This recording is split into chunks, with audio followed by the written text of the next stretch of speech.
The cameras were rolling on what seemed like another typical Family Feud taping when 16-year-old Jordan Martinez stepped up to the podium. What nobody in that Atlanta studio knew was that this ordinary Tuesday afternoon was about to become the most extraordinary moment in game show history. Not because of the money, not because of the prizes, but because of three words that would change everything.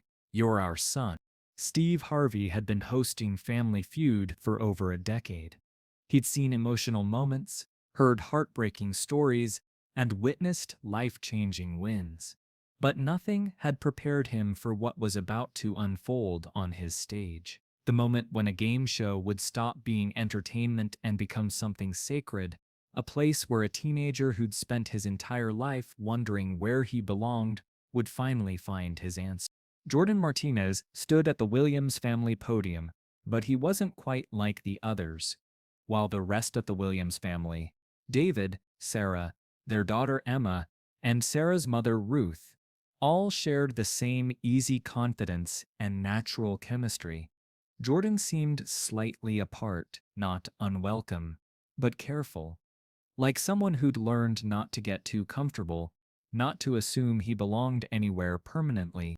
Steve noticed it immediately during the family introductions. It was subtle, the way Jordan stood just a half step behind the others, the way he smiled but didn't quite laugh at the jokes, the way his eyes held a guardedness that spoke of someone who'd learned to protect himself. "And who do we have here?" Steve asked, working his way down the Williams family line during introductions. "I'm Jordan," the teenager replied, his voice steady but quiet. "Jordan Williams," Steve continued, reading from his cards. "And how long have you been with the Williams family?" 18 months, Jordan answered simply. Steve paused. Something in the way Jordan answered, the precision of it, told him there was more to this story. Most kids would say, "my whole life," or joke about being stuck with their family. But 18 months? That was specific. That was measured. That was the answer of someone who counted time differently. 18 months, Steve repeated, his experienced host instincts picking up on the weight behind those words. "That's pretty specific, young man." Jordan's cheeks flushed slightly. Yes. Behind the scenes, the Williams family exchanged glances. They had a secret, something they'd been planning for months. Something that had nothing to do with the game, and everything to do with the young man standing at their podium, who still wasn't quite sure he was allowed to call them family. The game began normally enough. The Williams family was matched against the Rodriguez family from California, and the energy in the studio was exactly what you'd expect: competitive, fun, and filled with Steve's signature blend of humor and warmth. Jordan surprised everyone, including himself, with quick thinking and mature answers that helped his team take an early lead. But it was during the fourth round that everything changed. The category was simple: name something that makes a house feel like home. Sarah Williams stepped up to the podium first. As a 42-year-old social worker who'd fostered dozens of children over the years, she knew this answer better than most. "Love," she said confidently. "Love," Steve announced. "Survey says." The board revealed it was the number one answer. The Williams family erupted in celebration. But Steve noticed that Jordan's smile seemed forced, like he was happy for them but couldn't quite connect with the joy. "All right, Williams family, you're playing," Steve announced. "David, you're up. Name something that makes a house feel like home." David Williams, a 45-year-old teacher with kind eyes and gentle hands, looked directly at Jordan before answering. "Belonging," he said simply. The word hung in the air for a moment. Steve felt it, too. The weight of that word, the intentionality behind it. He looked at Jordan, whose expression had changed. The teenager was staring at David with something that looked like hope mixed with fear. "Belonging," Steve repeated. "Survey says." It was on the board, the number 3 answer. But as the family celebrated, Steve noticed that Jordan had tears in his eyes. Not happy tears, not sad tears, but the kind of tears that come when someone touches a place in your heart you've been trying to protect. Emma, you're up, Steve continued, turning to the Williams' 14-year-old daughter. But before she could answer, something unprecedented happened. Sarah Williams stepped away from the family podium and walked directly to the center of the stage. Steve, she said, her voice carrying clearly through the studio microphone. Before we continue, we need to do something. The studio fell quiet. This wasn't part of the script. This wasn't how Family Feud worked. Contestants didn't just walk away from their positions and address the host directly, but something in Sarah's voice, something in her demeanor, made Steve know that whatever was happening was important. "What's that, Mrs. Williams?" Steve asked, setting down his cards. Sarah looked back at her family, then at Jordan, then directly into Steve's eyes. "Jordan doesn't know this yet, but 18 months ago, when he came to us, it was supposed to be temporary, foster care, just until he turned 18 and aged out of the system." The cameras kept rolling, but everyone in the studio understood they were witnessing something beyond television. Jordan's face had gone pale. His hands were trembling slightly. "But," Sarah continued, her voice growing stronger, 18 months ago, we didn't just open our home to Jordan. He opened our hearts to a kind of love we didn't know we were missing." Behind the scenes, Steve made a decision that defied every producer's expectation. Steve Harvey had hosted thousands of episodes, but his instincts told him this moment was bigger than any game. He walked away from his podium and moved to the center of the stage, positioning himself between the Williams family and Jordan. "What are you telling me, Mrs. Williams?" Steve asked gently. David Williams joined his wife in the center of the stage, then Emma, then Ruth. They formed a semicircle around Jordan, who was still standing at the family podium, looking confused and scared and hopeful all at once. David reached into his jacket pocket and pulled out an envelope. Not just any envelope, an official one, with legal seals and official stamps that even from a distance looked important. "Jordan," Sarah said, her voice thick with emotion, "we've been waiting for the right moment to ask you something, and we thought, what better place than here, in front of all these people who've become like family to us today." Jordan's legs looked like they might give out. Steve noticed and quietly moved closer, ready to steady the teacher if needed. "Ask me what?" Jordan whispered. David opened the envelope and pulled out a document. "Jordan Martinez," he said, his voice strong and clear. "Would you do us the honor of becoming Jordan Williams? Officially, legally, permanently." The studio erupted, but not with applause.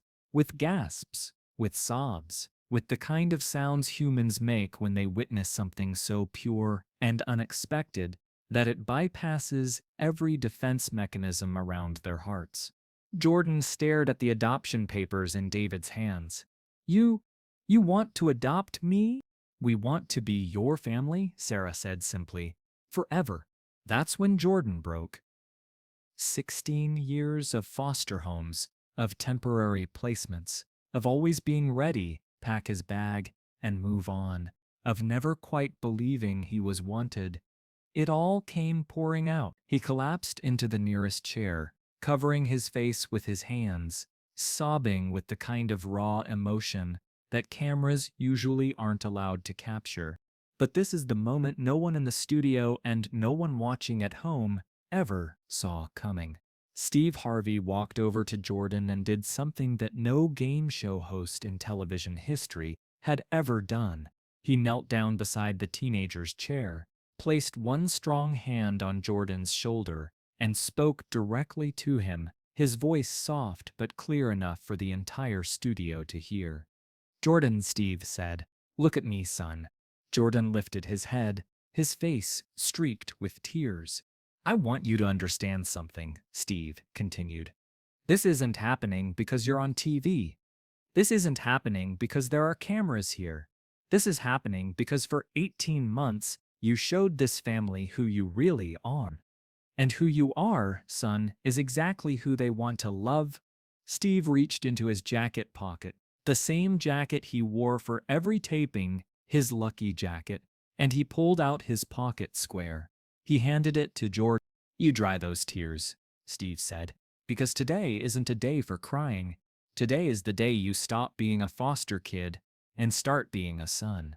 Jordan took the pocket square, wiped his face, and looked up at the Williams family, standing around him. For the first time since Steve had met him, Jordan's smile was completely unguarded, completely real. Yes, Jordan said, his voice stronger now. Yes, I want to be your son. The Williams family surrounded him then, pulling him into a group hug that seemed to heal something that had been broken for a very long time. Steve stood back, watching, and for a moment forgot he was hosting a television show. But Steve wasn't finished. He walked back to his podium and picked up his microphone. Ladies and gentlemen, he announced to the studio audience, we're going to do something different today. We're going to stop this game and celebrate something more important than points. He turned to the Rodriguez family, still standing at their podium, watching this unfold with tears in their own eyes. Rodriguez family, I hope you don't mind, but we're going to have to postpone your chance to play, because today, the Williams family just won something bigger than any prize we could give them. Carlos Rodriguez, the father of the competing family, immediately stepped forward. Steve, you go ahead and do whatever this family needs. Some things are more important than games. The audience rose to their feet, not because they were prompted to, but because they couldn't stay seated. The applause that followed wasn't television applause. It was the sound of 300 people recognizing something sacred. Steve removed his suit jacket, the same jacket he'd worn through every victory and defeat, every emotional moment and silly answer in Family Feud history. He walked back to Jordan and placed it around the teenager's shoulders. This jacket has been with me through thousands of episodes, Steve said. It's seen families win and lose. It's been part of celebrations and disappointments. But today, it's going home with someone who just learned the most important lesson of all. That family isn't about blood. It's about choice. And the Williams family chose you, Jordan, just like you're choosing them. Jordan, swimming in Steve's oversized jacket, looked up at his new family, his real family, and said the 3 words that would define this moment forever. I love you. The cameras captured everything, but what they couldn't capture was the feeling in that studio. The sense that everyone present had just witnessed something that would change them, something they'd carry with them long after the lights dimmed and the cameras stopped rolling. As the official taping wrapped up, with both families declared winners and the prize money split between them, something beautiful happened. The audience didn't file out immediately. Instead, they gathered around the Williams family, sharing their own stories of adoption, of foster care, of families formed by choice rather than chance.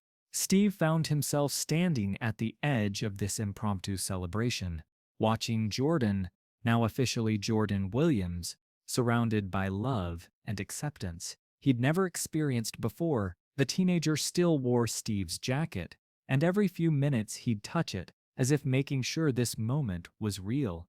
6 months later, when the episode aired, it became the most watched Family Feud in the show's history. Not because of drama or suspense, but because viewers recognized something authentic in a world that often feels manufactured. The episode sparked a national conversation about foster care, about adoption, about the children still waiting for families to choose them. The Williams family kept every promise they made that day. Jordan legally became Jordan Williams 3 weeks after the taping. Steve attended the adoption ceremony, and Jordan wore the game show jacket under his formal suit. Jordan graduated high school as valedictorian, his speech focusing on the difference between a house and a home.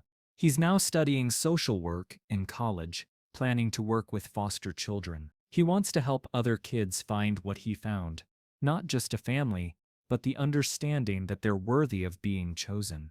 Steve Harvey still keeps a photo from that day on his desk.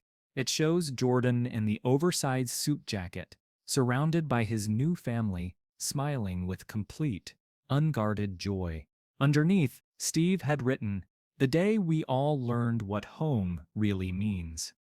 The jacket lives in Jordan's closet now, carefully preserved. He wore it to his high school graduation, to his college orientation, and he plans to wear it to his wedding someday. Because it represents more than fabric and thread, it represents the moment when a teenager who'd given up on belonging discovered that sometimes family finds you in the most unexpected places. And Steve Harvey learned something that day that changed how he approaches every show, every contestant, every moment he sends in front of those cameras. He learned that the most powerful moments in television happen not when you follow the script, but when you recognize that some stories are bigger than entertainment. Some moments are about healing. Some surprises change everything. The adoption papers are framed in the Williams family living room, right next to a photo from that day, and the pocket square Steve gave Jordan to dry his tears. 3 items that tell the story of the day when a game show became a place of miracles, when strangers became family, and when a teenager learned that being chosen isn't about being perfect, it's about being loved exactly as you are. Every year on the anniversary of that taping, the Williams family receives a card from Steve Harvey. Inside, he writes the same message: "To the family that reminded me why we do what we do. Love always finds a way." And every year, Jordan sends back a photo, graduation ceremonies, college achievements, volunteer work with foster kids, each one showing a young man who found his purpose because someone first showed him his worth. Because sometimes the greatest prize isn't money. Sometimes it's discovering that you've had a family all along. You just hadn't made it official yet. And sometimes it takes a game show stage, a supportive host, and the courage to be vulnerable in front of millions, to realize that home isn't a place you find. It's a place that finds you, wraps you in love, and never lets you go. That's what happened the day Jordan Martinez became Jordan Williams. That's what happened when Family Feud stopped being a game and started being real life. And that's what happens when love shows up exactly when and where it's needed most. Sometimes wearing a game show host's jacket, sometimes spoken in 3 simple words: "You're our son."